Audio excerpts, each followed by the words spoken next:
For 67 years, the Castro brothers dominated the political landscape of Cuba.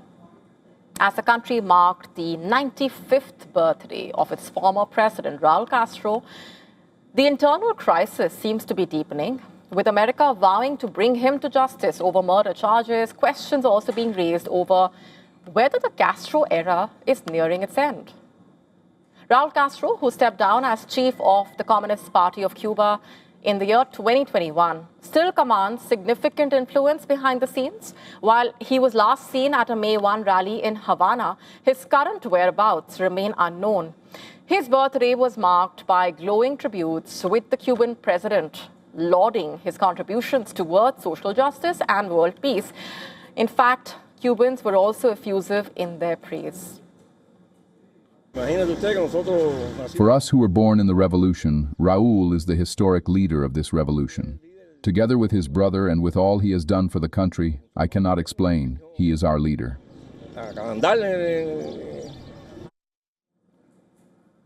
Raul Castro's journey, dating back to student politics, where he began opposing the then president, and in the year 1953, he was jailed for nearly 2 years after participating in an attack on Cuba's barracks.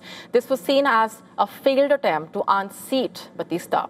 And after his charismatic elder brother, Fidel Castro, led a revolution and took control of the country in 1959, it became a communist state. Back then, Raul Castro became the defense minister, and 6 years later, he was elevated to the second highest leadership position of the ruling party. And his upward trajectory continued over the years. After heading the government for over 4 decades, Fidel Castro temporarily handed over power to his brother in the year 2006 as he was recovering from a serious illness. 2 years down the line, Raul Castro was officially elected as the president.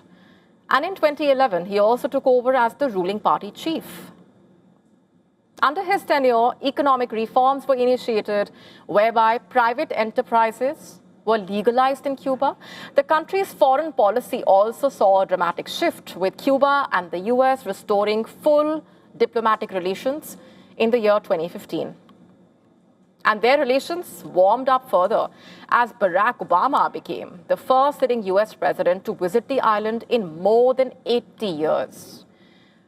But the relations went downhill again when Donald Trump became the US president. In 2018, Castro finished his term as president and passed on the baton to Miguel Canel, even at the age of 95, Castro remaining a member of parliament and a general of the country's Revolutionary Armed Forces, in fact. What are the current US charges against Castro? A closer look. The US Department of Justice has accused him of masterminding the 1996 shooting down of 2 planes operated by humanitarian group Brothers to the Rescue.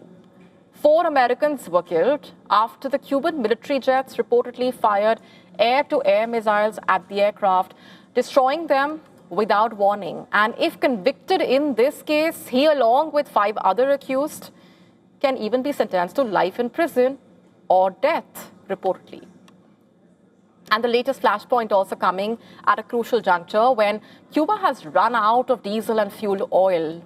We've been telling you about the crisis in the wake of the hardened sanctions and fuel blockade by the US. Amid all of this, US President Donald Trump has been pushing for a regime change in Havana. The US Secretary of State also echoed this by hinting that Cuba has technocrats who are ready to negotiate change in the island's governance. Listen to this. Clearly people within the technocratic realm of the government that could play some role in all of this. But ultimately, if you're asking me, is there a singular individual right now that we would trust and rely on to lead this transition from start to finish, I can't give you that name right now. I understand.